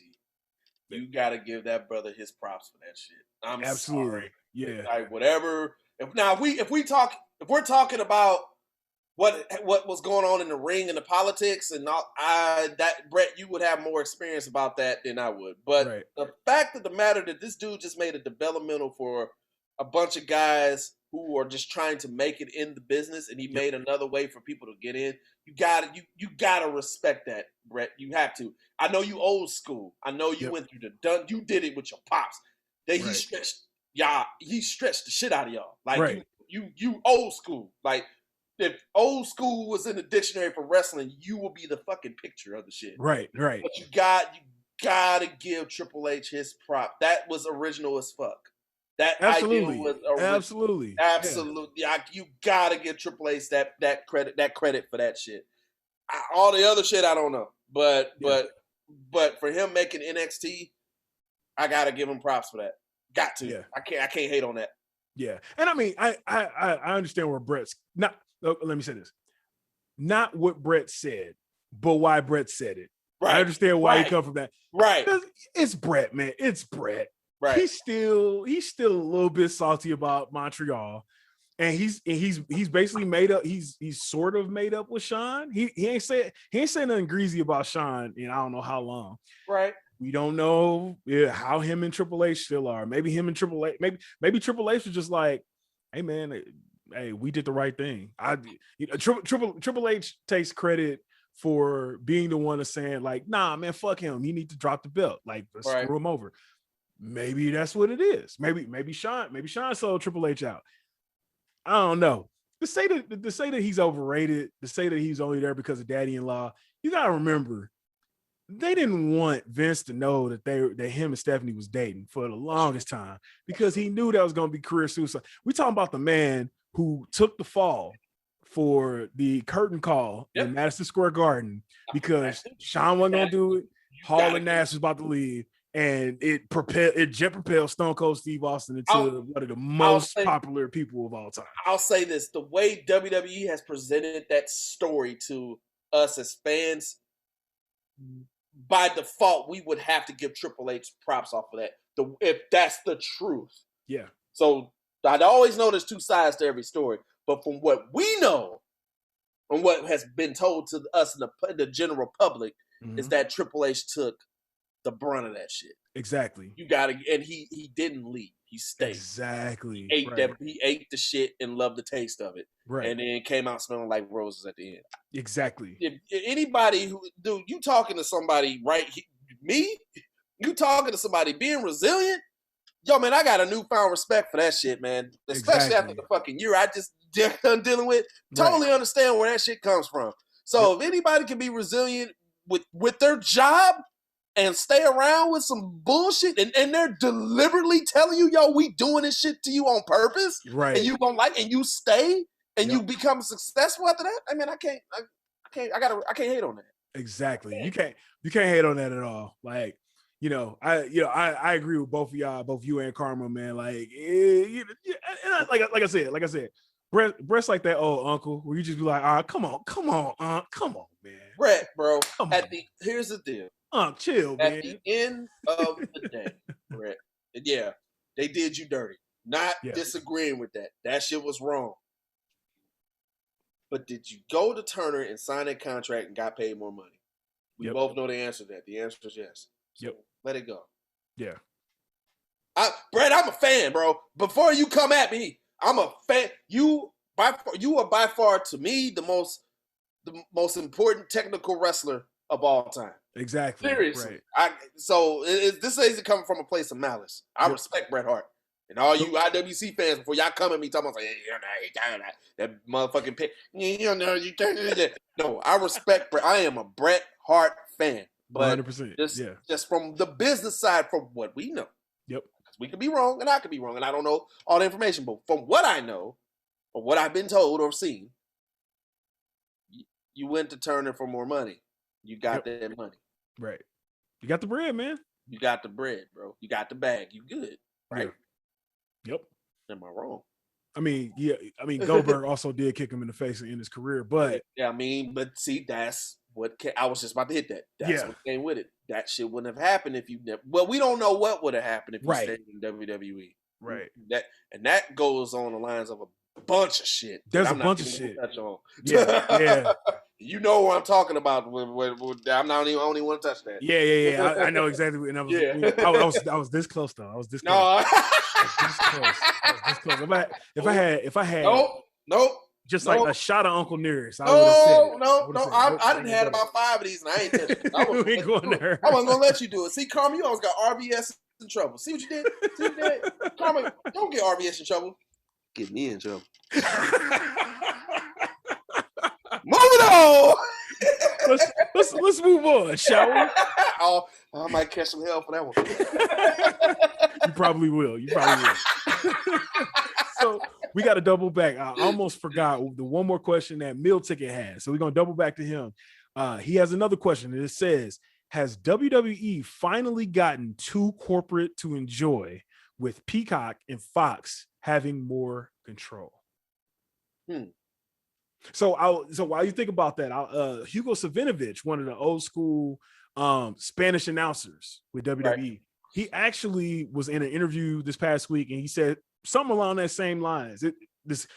Listen, that was a mere coincidence that this question got asked and then Hugo Savinovich was out here. Right. But Hugo says, and I quote, "The only true enemy that WWE has is WWE because they don't need more money. They already got enough money from Peacock, NBC, and Fox and other deals. Yet they have mistreated the fans. Remember when the McMahon family did a semi-shoot by standing in the ring and promising to change the product? I haven't seen it happen. They messed up Bobby Lashley and King Corbin out of nowhere. And Lashley and MVP suddenly go from Cedric Alexander and Shelton Benjamin to ex-Retribution guys." He also says, "I want to bring race into this, but what the heck is going on? Not just because they were all black, but the Hurt Business was actually working. They had a fantastic front man in MVP, a fantastic wrestler in Benjamin, great youngster in Cedric, and a powerhouse Lashley. What were you thinking about bringing in Corbin? When you have something that's working, don't freaking change it." So that's what Hugo Savinovich says, former WWE employee, WWE legend. Right.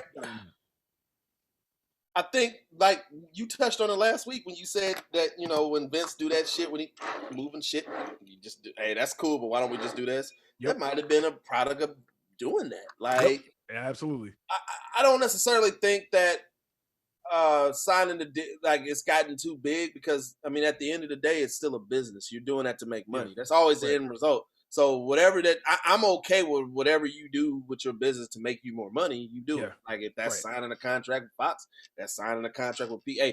If fucking NBC Universal wants to pay $4 billion for a videotape library that they ass did not fact check and check and see what they needed to pull out of that motherfucker, and when they still cut the check, Vince, you do that shit. You do it. Hey, bro, if I'm gonna sell an iPhone 12 box and I specifically say in the fucking eBay stat day, this you are paying for a box and your dumb ass pays $799 on a motherfucker. Hey, tough break, motherfucker. You fucked up. You should have read. You know your ass is doomed. No, I'm not gonna hate on Vince being a businessman. Like at the end of the day, it's a business. That company is a business. They're there to make money. That's what they're supposed to do. Now, you know, if I'm a fan looking like back in the day when we were back in jury with the Fight Free banner going down, I probably would say some shit like that. But no, I mean, fuck their business. Like, some of y'all gotta let me because I'm not trying to be offensive going after somebody. Okay. So I'm just saying that before sometimes a lot of wrestling fans make these assumptions and they make these statements on social media and Twitter, social media just in general, and they're triggered. Sometimes I think you need to just take a step back and really look at the business side of it, because that's the way it's written. Right. Granted, this guy who's the Spanish announcer, he's been there. So he's I mean, in my opinion, he's 100% right. The Hurt Business had plenty of tread in the tires with them. Yep. Why they pulled that plug who knows? No one, the only motherfucker that know that shit is Vince McMahon. Yep. Whoever was back there in that goddamn meeting. But no, I'm not gonna hate on them for their business move. I don't really care for Peacock. As a matter of fact, I'm not even subscribed anymore. Hey, Peacock is kind of trash, man. I ain't even kind of trash. First and foremost, Peacock ain't on Fire TV. Yeah, what the hell wrong with y'all, bro? It's trash. The Fox one is cool. That was putting SmackDown on Fox was a good move. I'm sorry, bro. I knew the day I knew it was a good move was when I was watching the fucking Super Bowl and they fucking flashed the Fiend like I do by rated R shit, and I was like, wait a minute, I'm sitting there watching the Super Bowl with a bunch of other and people was like, what the fuck was that? And I'm just sitting there like, oh shit, that was a fucking Fiend. They literally flashed some Fiend on TV and they went back to the game and didn't say nothing about it. which is part of the business of pro wrestling. So here's the thing. I think there is something to not necessarily that WWE is too corporate to enjoy, but it's time for another one of these RVS rants. Yes! I'm gonna get my piano potato chips for this shit. Go ahead. You gotta get sponsored by Red Hot Riflets. So here's the thing, right? What I found out is that hey, y'all from St. Louis, you already know. RVS, go ahead. We got a rant here. So what I realized from a lot of wrestling fans, or I'm gonna say wrestling fans, right? Primarily, a lot of wrestling fans do not want to watch good wrestling. They want WWE to be good, right? Facts. So here's the thing. I enjoy WWE so much more now that I do not watch it week to week. Flat out. Because here's the thing. They put like WWE at its core, it's an entertainment business, but they understand what entertainment is right now. And what entertainment right now is bite-sized content. Yep. They basically put on a 3-hour show, a 2-hour show, another 2-hour show. That's for the ads. That's for the commercials. They put and they take all that shit down and they condense it into TikTok videos, Instagram videos, Facebook videos, and Twitter videos. Right. You can follow. Like for me, following the Hurt Business was so much a YouTube videos too. Following the Hurt Business was so much of a better experience because I could just watch just the Hurt Business on YouTube. Right. Didn't matter if I watched it live, like Rated R was saying earlier. We don't be watching stuff live anymore anyway. That ain't just what we do. But sitting down and like scrolling through Instagram and seeing what happened on WWE, that makes it so when they do stupid shit, it's just like it costs me nothing. Right. It literally didn't cost me 3 hours of my time sitting there watching, or like an hour and a half of fast forwarding through commercials. It cost me nothing. All I can say is, damn, that was stupid. I scroll to the next thing. Right. So, wrestling fans, if you don't like WWE, watch some other wrestling. I'm in a group me. I'm in a group me with a bunch of people that, and shout out y'all my homies, y'all cool, but I'm in a group me with a bunch of people that, you know, that when WWE is doing good, they big up. But there's a lot of complaining in it too. There's a lot of complaining. Why isn't this good? Why is this good? Now that NXT is on Tuesday and AEW is on Wednesday, it's quiet on Wednesday. Y'all mean to tell me y'all didn't unopposed watch this other wrestling company just because it ain't WWE? Bruh. And I ain't saying that's perfect. Impact ain't perfect. MLW, Ring of Honor, nobody's perfect. Nobody's perfect. But there's so much wrestling on TV. You can find something that you like. Flat out. And you can set your DVR and watch just that. You can spend your 2 hours, 3 hours that you would have gave to Raw and sit down one day and flip through all the wrestling shows and find dope matches, dope content to fill up the entire time. Just watch something else, bro. Watch something else. Yep, I agree. I wish they had like a way like if you know what segment was coming on Raw, and if you wanted to watch that part of the show and be done with it, like I'm not watching Raw. No. I'm not. I know what you just said. That you know, with you know, if we criticize WWE, watch something else. Dude, I ain't watched Raw in about 3 weeks. I don't know what the fuck is going on. It's not. Bro, they need some help. It's not good. I mean, literally, it's in a spot where I'm like worried. You know what I mean? Like, it's not good. It's the flagship, man. It like for a long time, I was watching Raw out of habit. And you know, there's nothing. I tell non-wrestling fans all the time because, of course, because Raw is an institution at this point. And you know, my homies that aren't wrestling fans are just like, yo, why ain't you watching Raw? And I tell them this. I said, hey, so think about a lot of them like Game of Thrones. I say, imagine, you know, you watch Game of Thrones. Imagine if they got to that last season of Game of Thrones and then continued to write shit like that for 20 years. Right. That's what Raw is right now. Or I'll make it even simpler. All you Mortal Kombat fans, all right? You Mortal Kombat fans are the exact equivalent of the 2016 Cleveland Cavalier fans. The 2016 Cleveland Cavalier fans. Y'all still fans of Cleveland right now? Don't cap. Shout out to the homie Sleepy, man. Shout out to the homie Sleep. I saw him on that post that you made. Shout out to him. He's the one Cavaliers fan that's been a Cavaliers fan since like the 90s. Okay. You know what I'm saying? Okay. He was the cat that was super hype about LeBron, mad at LeBron, and then happy about LeBron again. Like he was that dude. So shout out to him. He the one though. I ain't talking about him. I'm talking about all the other motherfuckers. And all of a sudden, you Mortal Kombat fans, and then all of a sudden, it came out of nowhere.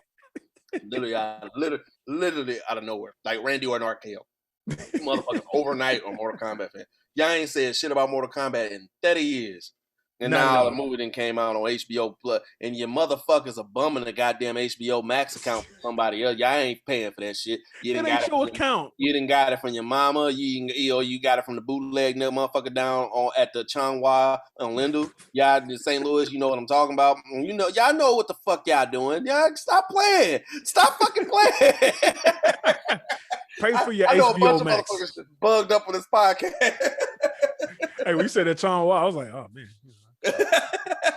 Yeah, St. Paul or something, man. It was hey, I'm sitting there eating this. That shit sounds fire as fuck. Right it's hella fire. All right, so moving on to the next question. We got an anonymous question here. Oh, an anonymous question, which is from we got this from the question mark. We got this from the question mark. Not Shout out the black question mark. We still waiting on the black question mark to show Shout up. out to the black question mark. I actually helped the black question mark. Black question mark needed help moving his couch, so I helped him move his couch. Nice. There you go. Still don't know who he is. Man, we don't know who he is. Or where you moved the couch. I don't know. We don't know. Well, the black question mark needed help moving the couch and he was trying to throw it away. So I helped the black question mark throw his couch away. And there you go. The black question mark needed to move that goddamn door out the way because it was in the fucking way. Shout out to the black question mark. Yeah, shout out to the black question mark. But this is from the question mark. So is a question about WWE's spring cleaning that they just did. Okay. So basically the list of people that WWE just let go. So on the list of people WWE fired, where will each person end up? AEW, Impact, New Japan, MLW, or somebody in high school gym? Now, okay. So I'm not gonna go that far being disrespectful.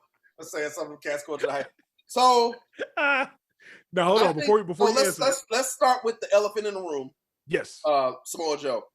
Yep. Yeah, start with Samoa Joe. Samoa Joe is going to be on Turner Network television before we know it. Absolutely. Some capacity. It doesn't make sense for him not to. Yep. He has too much equity in his brand for him not to be active on that show. And I think he could bring a lot to it, especially with now them working with Impact. Now, I really do. I was going to say that. With them working with Impact. So Impact does this. They've done this the past 2 years, that whenever there's like a mass firing at WWE, they promote their next pay-per-view with clips of people that used to be at Impact. So they did that. They did that at the last pay-per-view to promote the next one. And they was just like front and center, Samoa Joe. Flashing Samoa Joe on the screen. There it is. They could do something real cool if Samoa Joe goes to Impact. Yep. And they can just be like, yo, you going up against Kenny Omega because we need our belts back. Yep. Yeah. That would be a dope ass storyline. That'd be dope. That should be dope. And then he could be on both. And Samoa Joe is a threat to Kenny Omega. He's a legitimate threat. This motherfucker went one-on-one with Brock Lesnar. And almost won. Hey, you motherfuckers is hating on Samoa Joe. RVS wasn't there, but I was at Wale Mania, and Samoa Joe was there. He was there. I'm just going to say that. He was there. And he's a big motherfucker. He ain't no little dude. There ain't no motherfucker you want to fuck with. So, he ain't no little dude. Yeah, he's a threat. Shout out to Dave Shoemaker on the Masked Man show. He said the first time he met Samoa Joe, he like walked up on him. He saw him and he like walked up behind him and put his hand on his shoulder. And he said, and that's when I realized I almost died. Yeah, he turned around. Yeah, he said when he turned around, he was just like, "Oh shit!" Motherfucker, dog. All the motherfuckers. You know who surprised me? Jeff Hardy was bigger than what I thought he was too. Jeff Hardy was big as shit. Jeff Hardy's a big dude. That's going back. That's going back to the WWE being a land of giants for a reason. Like them cats ain't little. Them cats are not little. Rob Van Dam was bigger than what I thought he was too. Yeah. Shout out to you, RVD. You almost fell, and I made sure you didn't fall. Rated R saved RVD's life after he smoked the biggest blunt I've ever seen. RVD, the first tangent time. Right. So, when we get backstage in aforementioned Wale Mania in New Orleans, I meet RVD, and that's a bucket list item. RVD's my guy. Yep. You know, I meet him. He was, the first time I talked to him, he was super humble. Oh yeah, man, I appreciate it, man. Thank you. So he was just like, yeah. Excuse me. He pulled a blunt out of his pocket that was this long, legitimately this long. He was like, I'll be right back. I was like, bet. I walked away. I walked back, and Rated R is talking to RVD, and he is high. Like RVD, not me. Yeah, not Rated R. RVD was high. Yeah. And so, which leaves, I didn't see any remnants of this long blunt that he had. It was so I'm assuming, it was gone. It disappeared. So as Rated R and RVD are talking, I walk back over, and the second time I walk back over, RVD is like, "Oh, what's up, man? What's going on with you?" And there's this step. So at this bar, there's a step that you literally don't. It's like there's a open doorway with no door, and it's literally like a fucking like wooden step where you have to step up to go to this weird as shit. It was accessibility hazard. Like, yeah. He could have sued them. Yeah, he could have sued them. This motherfucker RVD almost fucking busted his ass. Yes. He almost busted his ass. But I made sure he didn't hit the ground because I was like, whoa. I mean, I'm doing what anybody normal motherfucker would do. Exactly. So this motherfucker RVD, RVD, you a funny motherfucker, dog. This motherfucker RVD goes, oh my, where did you come from? You're like a ninja.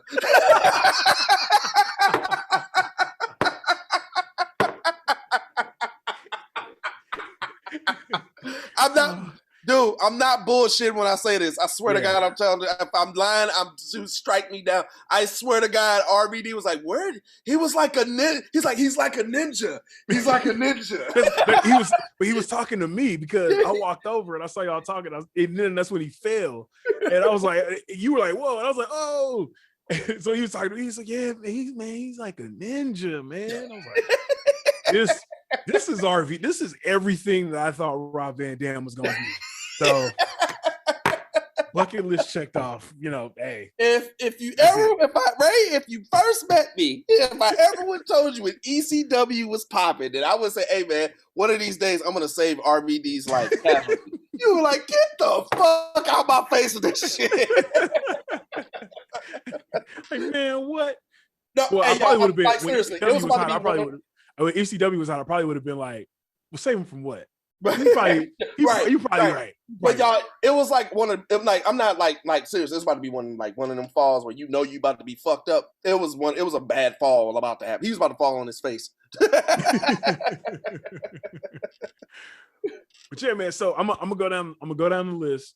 You know, just throw out where you think they're gonna end up. So we got Peyton Royce and Billy Kay, the Iconics. Where you think they're going? I hate to keep. So so here's the thing, and maybe some of y'all are gonna agree with me. Mm-hmm. I don't want to have to keep. I'm gonna say AEW, but I don't want to have to keep saying AEW because if they keep getting these guys at WWE releasing, then they're turning into WWE because they got a lot of guys that are over there right now, and they only have two hours on Wednesday nights to get these people's stories across. Yo, bro, there's only so much you can fucking put into there's only so much shit you can put into a 10-pound bag. Right. And if you're getting all these motherfucking ex-WWE guys, yo, man, at what point do you have to like be realistic with the shit and still push the stars that got that company off? That's what I think. I'm calling one of this is Rated R's rambunctious renditions of a prediction. Yes, sir. There's going to be a day in reckoning in AEW where the motherfuckers who actually were there to start the company off the ground that are being overlooked are going to be disgruntled. That shit is going to happen if it's not happening now. Oh yeah, I'm calling it right now. It's gonna happen for sure. That's just a given. And we're talking about people that are not named Jackson, Rhodes, or Omega because that ain't happening. No, it ain't happening. Right. I'm talking about who? Let me see. Not Omega, like you said, Jackson, Rhodes, Omega. I don't even know the motherfuckers that was there. Well, I was gonna say like Hangman Page is one of them. Yep. I think they're actually building towards Hangman Page being the guy. They're building towards him being a slow-burner guy. One person in particular, Pac. Yep. Pac is gonna be one of them dudes that he might not go back to WWE, but he might end up in Impact. He might end up in Japan. He might do something like that. Well, no, man, that money talk, dog. That money. And one thing I can't say about Vince, one thing I can't say about that motherfucker, he can let bygones be bygones and pay your ass. Yeah. He can do that shit because he doesn't. Yeah, exactly. Right. But I will say this. I don't think so. Other than Samoa Joe and the Iconics, mainly I say the Iconics mainly because Peyton Royce is married to Shawn Spears. Okay, so it makes sense for him. That one makes sense. So it makes sense for the Iconics. And Mickie James being married to what's my boy's name? Nick Aldis. Nick Aldis, yeah. He's gonna go on in NWA. I was just about to say that. I was just about to say that. Wherever NWA ends up. Mickie James, bro. Mickie James. I wish to God I ever would have had a chance to meet her at one of the shenanigans parties. She seemed like she is so fucking cool, bro. She does. Dude, she seems so fucking cool. She does. Yeah, Mickie James. Like you can have a full-fledged conversation. Like I know she like hip hop and shit. I know she likes country. She's a country singer, but she fucks with hip. Just her aura, her presence, everything about. She seems so fucking cool, bro. And I'm not trying to seem like I'm a fucking mark for Mickie James. Like you know how you can get a read on somebody? Yep. No, just from 5 minutes of seeing her, like she's been on TV for over 10 years. And I've seen her listen to her on podcasts, and I've seen her dude, she seems like she is so fucking cool, bro. Just to have a solid ass conversation with. Like I'm not even gonna cap. Like for real, she seems solid. Yes, absolutely. So, with that being said, it actually might be about that time. Oh no! I thought we were gonna. We do have somebody on the docket this week. We have so many people on the docket this week. Several on the docket. We have several. Let me say. I'm gonna pare it down. We got a couple people on the docket this week. So I'm trying to think of how I want to do this. You know what? We're gonna circle back to one of them. We're gonna do our major award first. And then we're gonna circle back to one of our newer awards. So somebody qualifies for the Nate Robinson Award? No, not Nate Robinson. Basically, we got somebody that took PTO. No, or like maybe not even really PTO. They might have still been on the clock. That's why I'm saving that one for last. But yeah, tell them about our illustrious new people of the We Coming For You cast. Welcome. Thank you for listening. I'm sorry, y'all. I'm eating. Give out an illustrious award. If you are in the realm of professional wrestling and you do some dumb shit, we are the motherfuckers right here, me and him. Yes, sir. That tell you about yourself. We issue out an illustrious award. It was originally called the You Fucked Up, You Know Your Ass Is Doomed Award. Yes, sir. Now, I'll just explain to you how you get it. Now, me and RVS decided to take an audible one day to recresting this said award. We had to give it a new name change because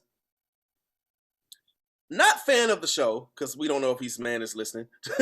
But respectable MMA star, yes, John Jones, decides to get in his vehicle. Oh my gosh. In the middle of a global pandemic in Albuquerque, New Mexico, and decides to drive around drunk. Gets pulled over. Mr. John Jones, we know what his track record is. And I respect John Jones is shit. John Jones got a legitimate chance to be UFC heavyweight champion. Yes. Don't get it. But this is John Jones. This is all in good fun. This is all in good fun. I saw a video on Instagram yesterday of John Jones at 250 pounds. No. Sprint 20 miles an hour. And I don't want no part of that. No, I'm good. No part of that. Nah, bro. Nah, bro. No. But we still named the award after you. It's called John Jones Freedom Memorial Award. Because John Jones clearly did not want his freedom. No. He did. He wanted his freedom to be gone. To be gone. He didn't want the opportunity to be in a gym on one of those sprinting machines, sprinting at 250 pounds at 20 miles per hour. He didn't want it. No. So, with that being said, with that award, there's companions awards that we have on our show too. So we decided one day, you guys know there's a boxer, famous boxer. You might goes by the name of AB. You might know who that is, Adrian Broner. Yeah, that Adrian Broner. You know, I beat that boy. Yeah, you know I beat that boy. This is literally where the award came from. I beat him. Oh, and in the middle of his weigh-in, not weigh-in, just conference that they had before the fight, Adrian Broner decides to say this, and I quote, "You motherfuckers think..." No, this is literally what he said. "You motherfuckers were crazy to think I'm about to lose to Manny Pacquiao. I'm about to beat his motherfucking ass on God Nim. And I don't know who Nim is." Right? Well, clearly Manny Pacquiao beat his ass that last fight. That fight that he fought Manny Pacquiao. That's because he didn't know who Nim was. Yeah, he didn't know who Nim was. So we decide, anybody who's in the realm of professional wrestling or just in the realm of pop, I'm going to expand it. In the realm of pop culture, and you say you're going to do something and you don't do it, you get the On God Nim Award. And then if you happen to do something where you qualify for both, we give you the Nate Robinson Award of Egregiousness because your ass shouldn't have did this shit to begin with. RVS, who do you have on the docket? like Nate Robinson shouldn't have been in the ring with Jake Paul and he got knocked his ass. Which reminds me, Jake Paul, your ass might be getting an award named after your ass soon. No. If you fuck with Daniel Cormier. Oh, yeah. If you mess with Daniel Logan Cormier. Paul, your ass is definitely getting a fucking award coming up soon. Logan Paul is definitely about to get the award that his brother helped name. Because Logan Paul, so here's the thing. Before we get into that, Logan Paul, he ain't even the Paul that's been knocking nobody out. He has one fight and one L. So he won and one. No. His only fight is an L. He is 0-1. So his second wait. His second fight finna be his second fight of all times is Floyd Mayweather. All because Floyd is he's gonna be a promoter like Vince McMahon one of these days. Floyd was smart enough to know, you know what? I'm gonna fight Logan Paul right after Jake Paul get done knocking people out because nobody knows the difference between the two of them. And they gonna think that Logan Paul gonna knock me out. So I'm trying to give him a good equivalent to this. This is like, okay. Say you're in you're a freshman in college, right? You got a 2.9 GPA. Yep. You was okay. You know what I'm saying? Couple of C's here and there. He was cool. This is like your dumb ass going to go sign up for differential equations your first semester of college. Get the fuck. You are going to fail. You're going to fail. You're going straight, yeah.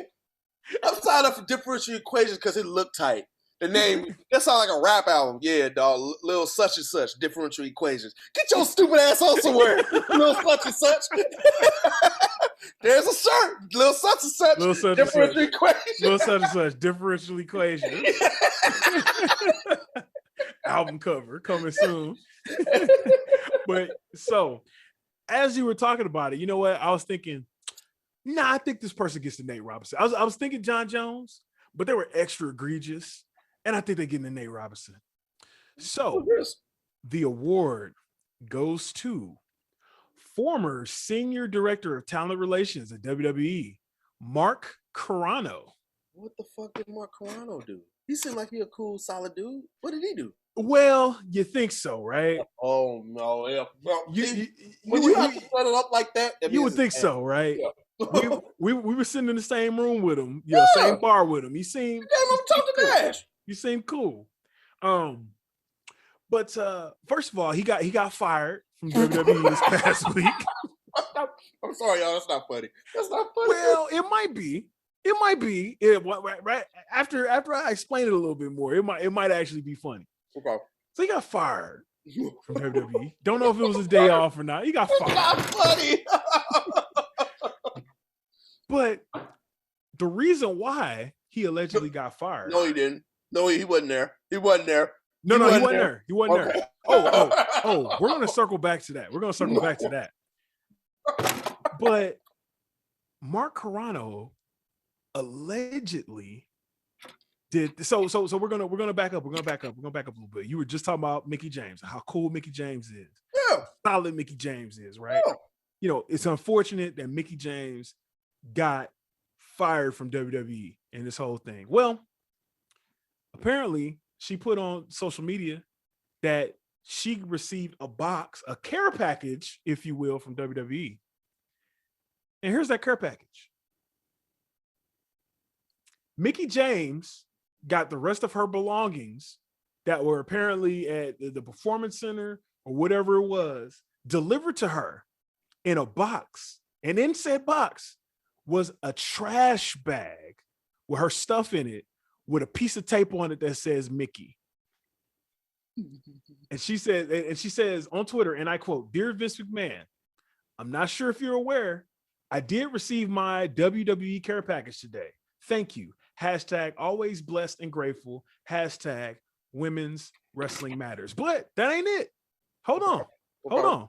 She recorded a video of said event as well. Roll that people being footage. This is pretty fucking accurate how I got my stuff. Thanks, WWE. This is pretty fucking accurate how I got my stuff. Thanks, WWE. So here's the thing. Triple H and Stephanie both came out and was just like, look, that should have never happened. The person that did this has been fired immediately. That person is former senior director of talent relations, Mark Carrano. That's why I said it's gonna be funny. Yeah, well, he gets all three. He gets all three. Why would you? I don't care what kind of beef you got with somebody. Yeah, you gonna celebrate them losing their job so much that you're gonna try to crack jokes on the way out. Yeah, putting all their stuff in you're gonna put it in a box just to put it in a trash bag and put their name on it with some tape. Yeah, I wasn't good. Like she wasn't gonna put that on social media and a bunch of people were gonna be like, what the fuck? Well, yeah. Mark Carrano. Come on, Mark. You know you wasn't supposed to do that shit. Come on, Mark. Oh, dumbass. So guess what? The way we're gonna send this award to you.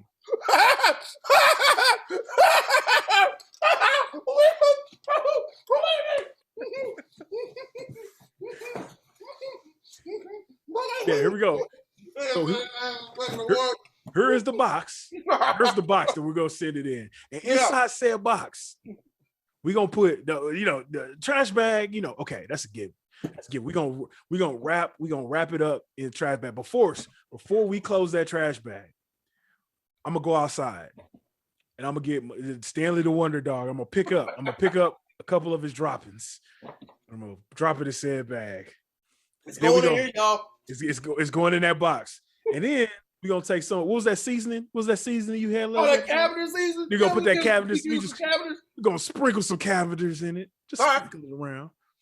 And then we're gonna, we just gonna put, what's some random food? No, we're gonna put some Red Hot Riplets in it too. Just put some Red Hot Riplets in it. Just shake out the whole box with the dust in it. And then we're gonna tie the bag up and shake it up. We're gonna shake it up.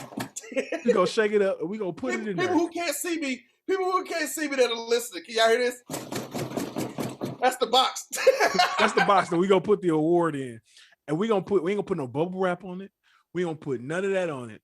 But then also, we're going to put in it. Well, actually, we're going to put a self-addressed stamped envelope in it. And when you get that, just take the envelope out and put it in the mail. Just put it in the mail. What?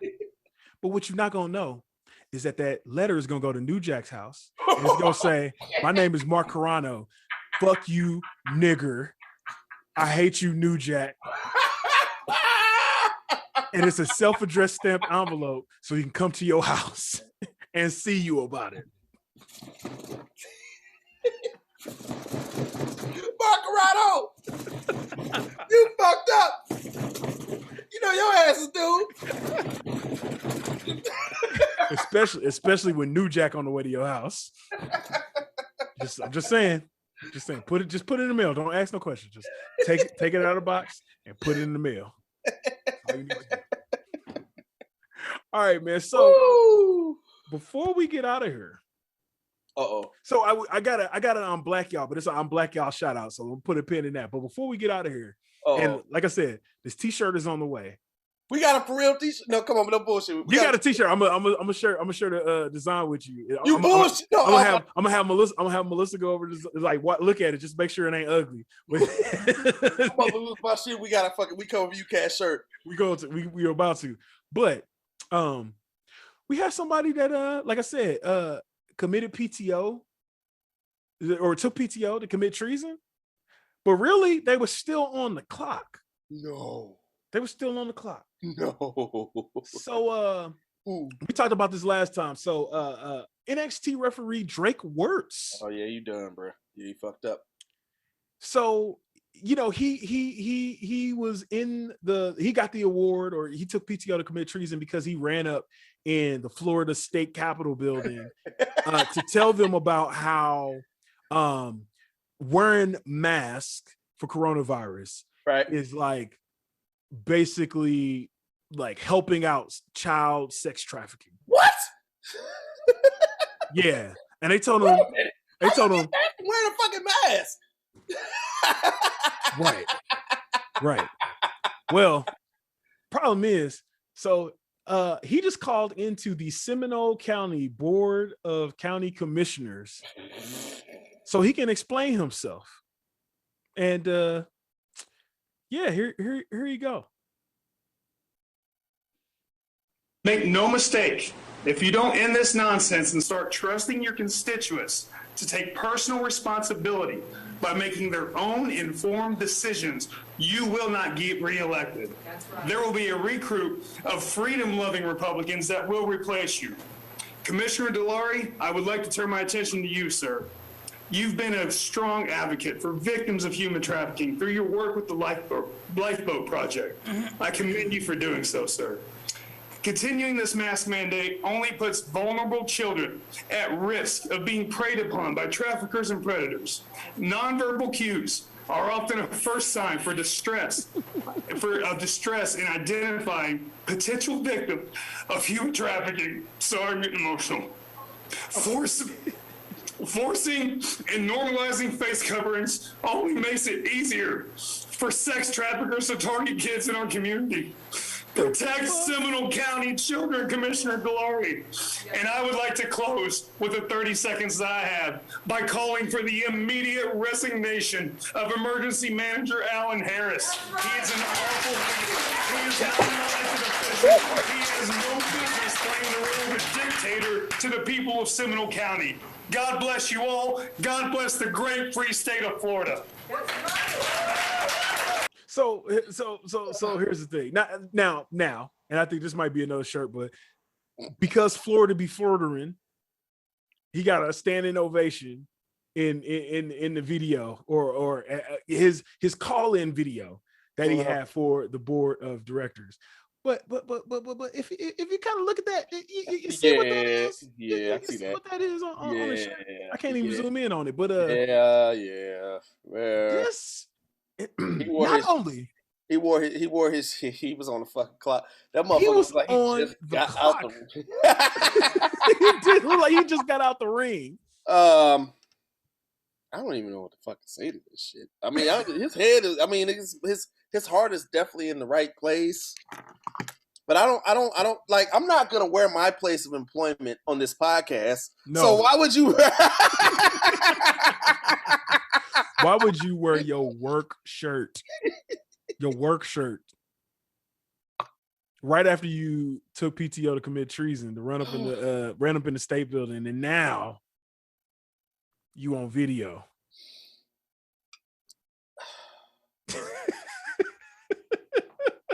Who's in the on Black Y'all segment, man? Like I'm lost for words. I don't know what this. I don't know.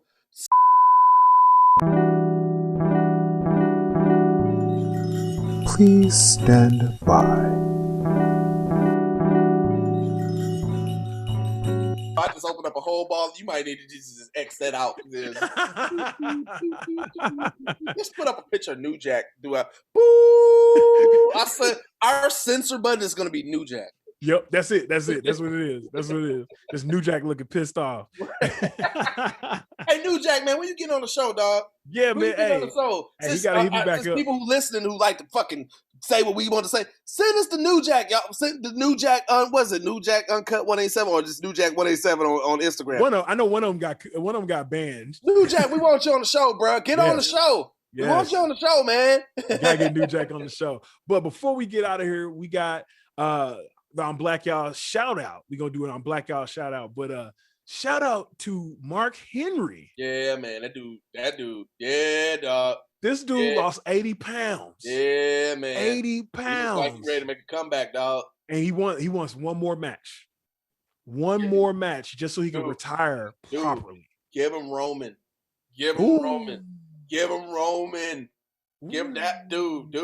That will be a hell of a story, dog. That would be a great story. Yeah. Give him Roman for SummerSlam. Yeah. Yeah. Yeah. Because that's another one where, like we were talking about before, if you want Roman to be a heel, you have to make him beat people that everybody cares about. They did it at Mania. Yep. They had him beat up people and stack them on top of each other. That flat out. Let me ask you this. To have Roman. Let me ask you this. Who is the part-timer right now that Roman should just like squash to make him seem dominant? That will be shocking. Part-timer that he can squash. There's only two I'm thinking of. I mean, Brock. Yeah, that's it. Brock is one. I mean, that's it. Could you imagine him squashing Brock Lesnar? Yep. That'd be crazy. Or even from a heelish standpoint, he ends up squashing Brock Lesnar because he just like Brock Lesnar comes out and his pyro going off. He jumped through the fireworks with a chair.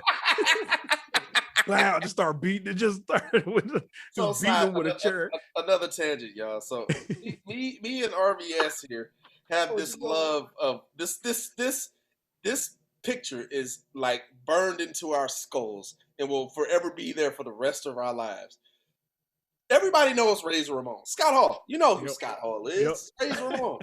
So when Razor Ramon was in WWE, he would have his intro when he was Intercontinental Champion. He had his intro with the pyro, and it was like the sparklers. It was on the top, and they would look like fans. They look like fans. Yeah. And Razor looked like he was that dude with that shit. Like he looked like he was that dude. Well, one day, Psycho Sid decides to step through these motherfuckers, and the camera zooms in on Razor. Razor's like, yeah, yeah. And literally, this motherfucker Psycho Sid just comes through the fucking pyro and smacks him upside the back of the head and looks at him crazy as shit. Look at it on YouTube. It's some funny shit. It's great. It's great. That's how Roman need to beat up Brock and then get him in the ring and like beat him and like this spear. Right. Spear 1, 2, 3 on Brock. On Brock. That's it. Right. That's it. That's it. All right, man. So we appreciate y'all listening to the first mailbag episode. Yo, if y'all keep hitting us up, we gonna keep having these episodes. So hit us up, email us, WeCominForYouCast@gmail.com. Comment on YouTube, comment on Instagram and Twitter and TikTok at WCFY Cast. Hit us up on Facebook on the We Coming For You Wrestling Cast fans. I am RVS. You can find me at Franchise06. It's FRANCHICE06. And my partner right there is I am ROD. You can find me on all social media platforms at R8TED_R.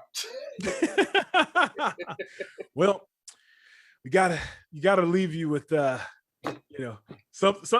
that just, hey y'all, the hand is there. I'm getting ready. I'm about to just you might want to get this ready. So basically, for everybody out there that's caping for Hulk Hogan, well, he got a new restaurant for y'all to go to. It's called the Hard R Cafe. Him and Quentin Tarantino opened the restaurant. Hey y'all.